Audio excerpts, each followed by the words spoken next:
Дождь звонкой пеленой наполнил небо майский дождь. Гром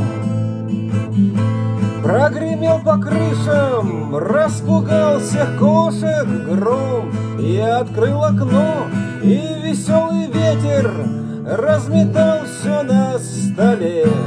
Глупые стихи, что писал я в душной и унылой пустоте. Грянул майский гром, и веселье бурною пьянящую волной окатило. Эй, вставай-ка и попрыгай вслед за мной, выходи во двор и по лужам бегай,